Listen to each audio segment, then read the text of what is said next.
ऐसे काहे ताक रहल बाड़े? पता ना।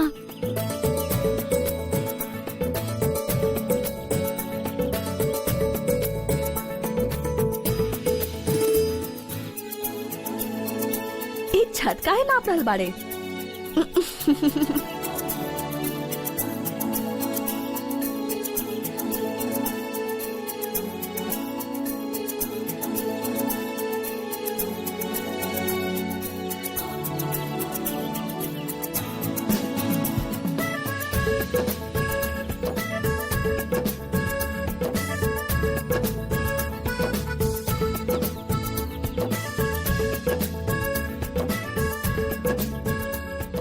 दावा तो हमार मन के बात पढ़े के करेलू और एगो खुला इशारा भी तोरा के समझ में नहीं आवत।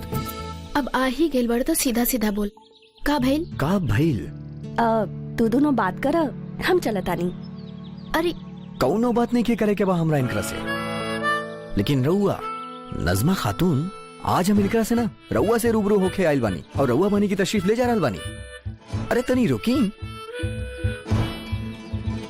आज हम रउआ के एगो कहानी सुनावल चाहतानी।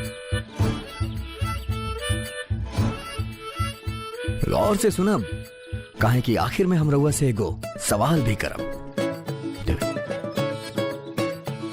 और जवाब देवे के पड़ी रउआ के। तो कहानी कुछ ऐसन बा कि एगो लड़की रहे, एगो लड़का रहे। लड़की सीधा साधा और लड़का आशिक मिजाज, दिलफेक,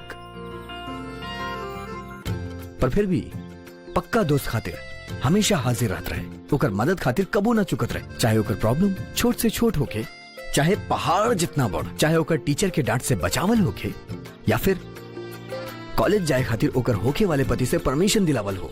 ई गरम खोपड़ी में इतना बड़बा कैसे आयल कि अपन बीवी के आगे बढ़ावे चाहिए? अरे प्रियोम समझौला सा।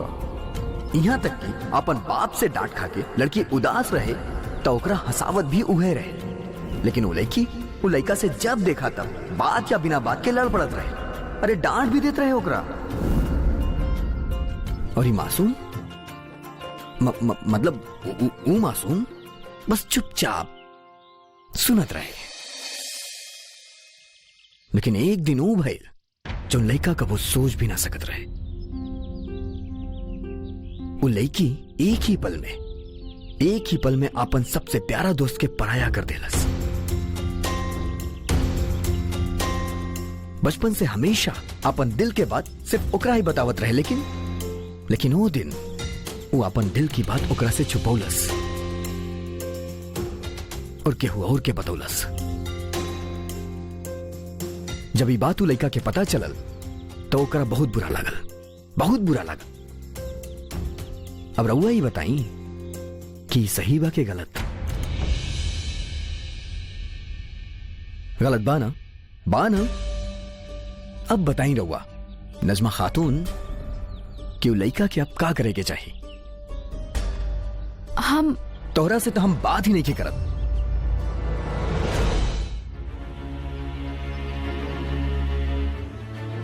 जुबान हमार बा पर ई समझ के जवाब नजमा दे रहल बिया। हाँ, हमरा कोनो एतराज नहीं खे। ठीक बा, बोला फिर। ई बात हम लाकन से ऐसे बताओनी काहे कि हमरा से पूछत तो हम भी रहनी, हमरा तो ना बतौलू। तू हमार सबसे अच्छा दोस्त बड़ा प्रियो, लेकिन दोस्त के अपन जगह होखेला और होखे वाला पति के अपन। दोनों रिश्ता बहुत ही करीब बा, लेकिन दोनों में कुछ फासला बा। हम जानत हनी कि हमरा अपन दोस्त के सब कुछ बतावे के चाहिए, लेकिन पति से कुछ ना लुकावे के चाहिए। और जौन कुछ बिंदिया कहलस ओकरा से हमरा जितना तकलीफ भई, हम जानत रहनी कि तोहरा भी उतने तकलीफ हुई। यही से भी हम चुप रहनी और तोहरा से कुछ ना कह पाएनी। हो सकेला तोहरा बतावे से हमरा के दर्द होत, पर तोहरा ना बतावे से हमके ज्यादा दर्द भई। लाखन हमारा होखे वाला पति बड़े प्रियोम। अरे तो हो ही, हम कब मना कहीं, पर हम भी तोहर दोस्त बानी और वो वक्त से जे वक्त से तू दोनों के शादी भी ना तय भइल रहे, हमके बुरा लागल तो लागल। अरे मन्नी की लाखन इम्पोर्टेंट बा, पर ओकर वजह से हमार इम्पोर्टेंस काहे कम हो रहल बा? जले के बू आ रहल बा ना? एकरा जलन कहला या कुछ और, पर बुरा हमरा के लग रहल बा, और ई बेर पक्का वाला नाराज बानी हम। बुढ़िया शायद सही कहत रहे तू लड़कियन के बारे में। अरे रंग बदले में एक्सपर्ट हो खेलो तू लोग। शादी के पहले दोस्त ही सब कुछ, और शादी के बाद पति परमेश्वर। अगर इतना ही पति पति रटे के रहे तो बचपन में दोस्ती काहे कैलू? लइकन के एगो जीवन में दूगो जिंदगी जिए के पड़ेला, एगो शादी के पहले और एगो शादी के बाद। अरे छोड़ा छोड़ा, सब कहे के बाद बा। अगर हमनी लइकन शादी के बाद भी दोस्ती निभा सके नहीं तो तू लड़की लोग कहे ना। मतलब शादी के बाद हम पहले की तरह तोरा से मिले ना आ सकीले, पहले की तरह तोरा से अपन दिल के बात ना कर सकीले, तोहर सुन ना सकीले। देखा, ऐसा जियल ना आवेला हमरा के। हम सीधा इंसान बानी और सीधा तरीका आवेला हमरा दोस्ती निभावे के। हम तो ना बदले वाला, लेकिन अगर तू बदल गईलू ना तो हमरा से बुरा केहू ना होगी। हम बता रहल बानी तोरा के, दोस्ती तोड़ देव हम।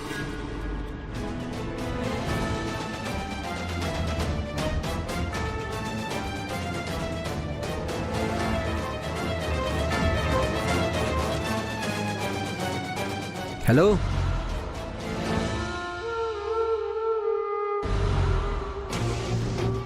एक बात कान खोल के सुन ला।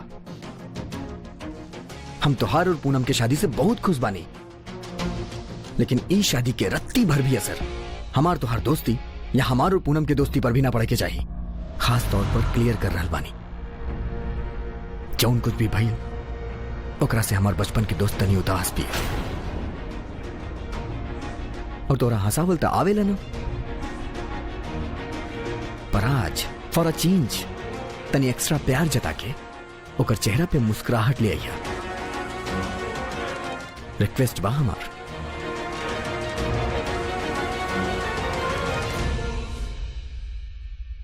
हम भी चला तानी पूनम।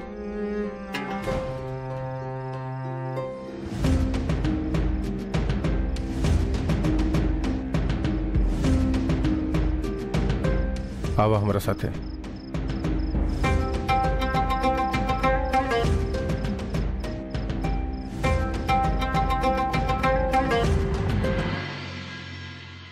ई कैसन मेकअप कर रहल बाड़ू आज तू? ई देखा तोहर निशान साफ दिखाई दे रहल बा। अल्लाह हमरा दा स्पंज हम करत अरे हट, हम जानबूझ के छोड़ ले बानी। जौन जख्म से हमार खूबसूरती के ऊपर धब्बा लगत रहे ओकरा ढक ले बानी, और जेकरा से तरस आई ना ओकरा छोड़ दे ले बानी। तरस? अरे बुढ़बा, ई बतावा, होली के दिन जब बिना रंग लगवले हम बाहर निकलब तो का होखी? लोग रंग पोती हैं। उहे त अभी सारा ठाकुर के दिमाग ना ठनकल बा। हमरा के देखते ही ना हमरा मारे के मन करेला उनकर। तो हम ही जख्म छोड़ दे ले बानी। ई जख्म देख के ना उनका तरस आ जाए और हमरा मरिए ना हम पीछे से बच जाए। एगो बात बताएं बिंदिया रानी, तू बाड़ू बहुते कमीनी चीज। जॉन ठाकुर भाईयन के भाईचारा के मिसाल पूरा बेगूसराय के बच्चा बच्चा देत रहे ना, उनकरा भी तू लड़वा देलू। मान गई नी तोरा? साले, तोरा के हम जिंदा अच्छा न लगी ले काबे? ऐसन बात करेले कि वो सुनी ना तो एकरा खातिर अलग से दूलात पड़ी हमरा, बुद्धू कहीं का। और हम काहे लड़ाई बुनकरा? हम काहे लड़ाई? हम तो एकरा बारे में कबो हमार कौनो इरादा ना रहे। वो दोनों भाई एक से बढ़ के एक नमूना। एगो के चोली के वैल्यू नहीं के पता और दूसरा के चोली के सिवा कुछ दिखेले ही ना। हम लड़ावे लगनी। अरे काहे लड़ाई? हमरा का पड़ल बा? हम ही पछेड़ा में पड़ल ही नहीं के चाहत। हम तो पैसा कमा के अपन बुढ़ापा ना खुशी से काटल चाहत बस। और तू का गोबर खाला? हाँ, तो हर दिमाग ना चलेला? अंधा बड़ा दिखेला ना कि वो दोनों भाईयन के ना वो कल मुही पूनम लड़व ले बिया। ओकरा की का जरूरत रहे? अरे हमनी दोनों गलत के बात ओकरा की का जरूरत रहे मर्दन के सामने करे के? पर तू पूनम से कुछ कहलू का है? हाँ तो का करती? ओ बुढ़िया हमरा के धकिया के यहाँ से भगावत रहे। हम सोचनी पूनम वा हमार हेल्प कर दी, पर वो हमरा के उंगली करे लागल तो का करती? तमतमाई बैठल रहनी, हमार सारा गुस्सा ओकरा पर उलट देगी। हमरा के का पता रहे क्यों प्रेशर कुकर की तरह जाके लाखन के सामने फट जाए। खाम खाम हमार पिटाई भी हो गई। वैसे अच्छे भल की तोहर पिटाई हो गई। साले गधे कहीं के। अरे हाँ? अरे अरे हमार पिटाई हो गई तो तोरा मजा आ बिंदिया रहा रानी, अरे हाँ? अरे हाँ? अरे रुका बिंदिया रानी, हम समझाइब ना तो तोरा भी ना अपन जख्म से मोहब्बत हो जाई। देखा अगर तू पिटाई तू ना तो उ दोनों भाई में लड़ाई ना होखत, और अगर उनकरा में लड़ाई ना होखत ना तो अब तक तू ना बेगूसराय से पटना पहुंच चुकल रह तू, और वहाँ कोनो शो में 2 रुपया के नोट पर कमर हिला रहा हो तू। काहे समझ लू? अरे वाह घंगरुआ, तू तो बहुत डिफरेंटली सोचत बाड़ा। हाँ? अरे एगो बात बतावा, हाँ? अगर तोहरा के ऐसा लगता कि दोनों भाई के हम लड़वले बानी तो बाकियन के भी ये लगत होगी। हाँ लगते होखी तो। अरे काका मतलब हम अपन और दुश्मन बना ले बानी। हमके जाके ना अपन इम्प्रेशन ठीक करे पड़ी। अब वो कैसे करबू तू? अरे हम नचनिया बानी, यह काम तो हमरा बहुत अच्छा तरह से आवेला कि कैसे सबके अपन इशारा पर नचाई। देखिए इ ठाकुरन के कैसे नचावतानी। अरे ये का करल बाड़ू तू? ये तो हमनी के सारा बेगूसराय के कमाई बा, एके का करबू तू? एकरा से हम अपन खातिर मेहरबानी खरीदब। हाँ हाँ? मेहरबानी खरीदी?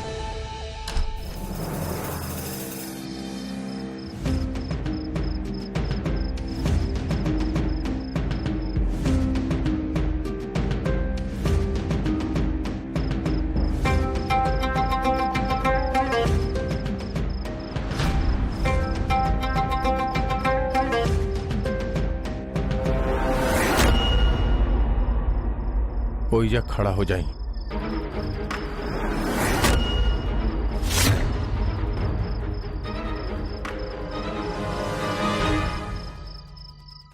जाई।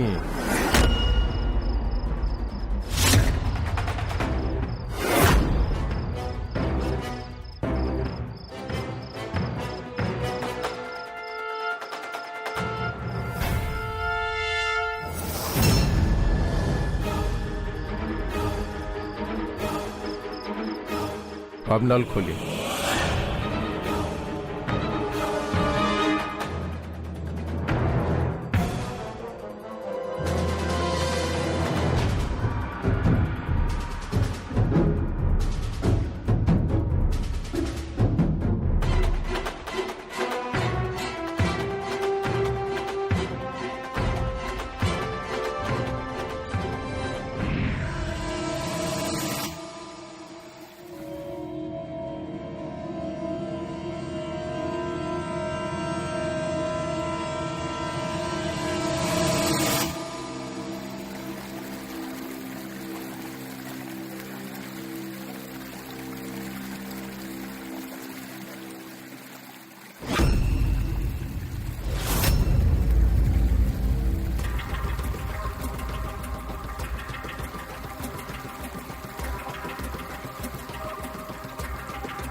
चली पानी के नीचे खड़ा हो जाए।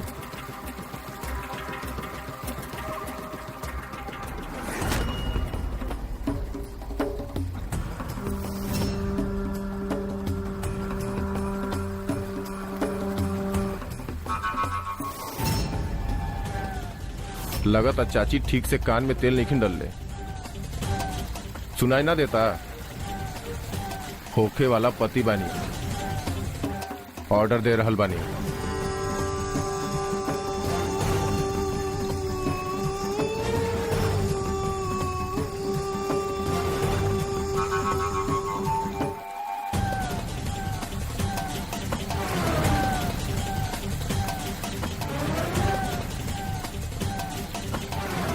कहा तनी सीधा खड़ा रही।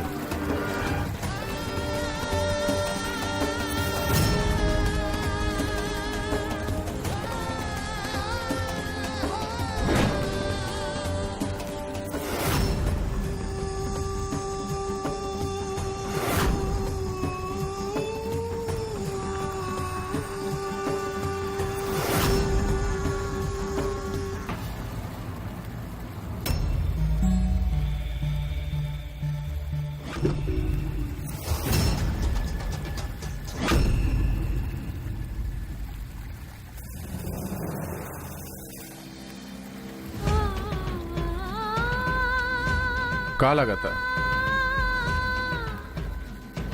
काहे कर रहल बानी सब? जवाब दी नहीं के ना।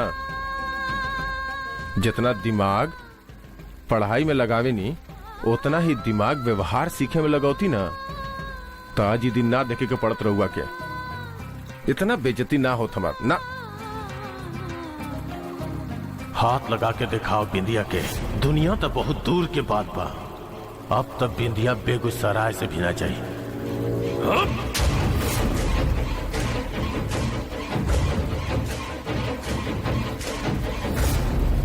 मिथिलेश भैया सबके सामने हमार बेइज्जती कर दहलानु।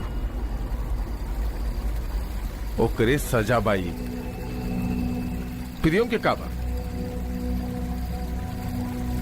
कावेला व्यवहार करे ओकरा।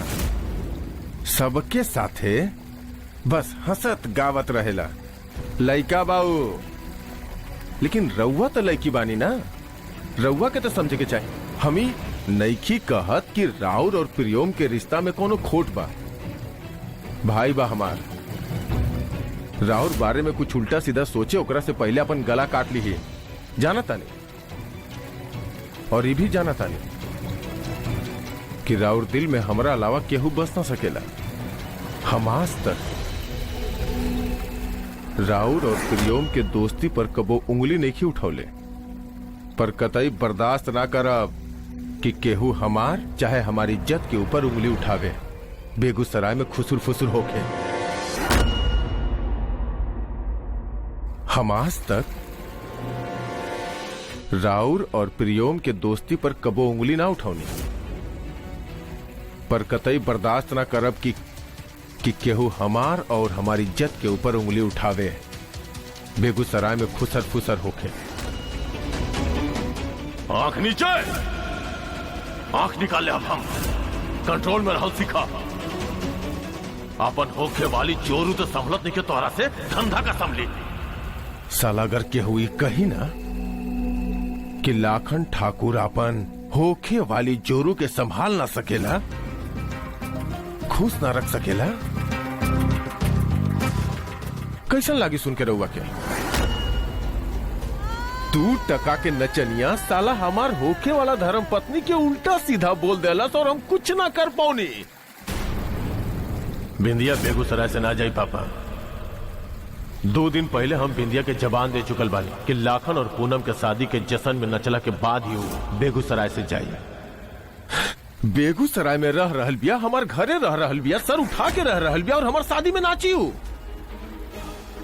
और लाखन भूषण ठाकुर कुछ ना उखाड़ पौलन 2 टका के नचनिया के।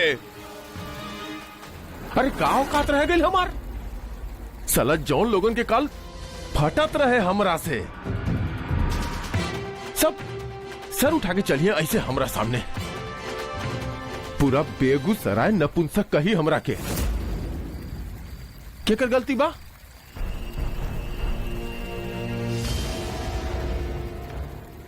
राहुल गलती बा।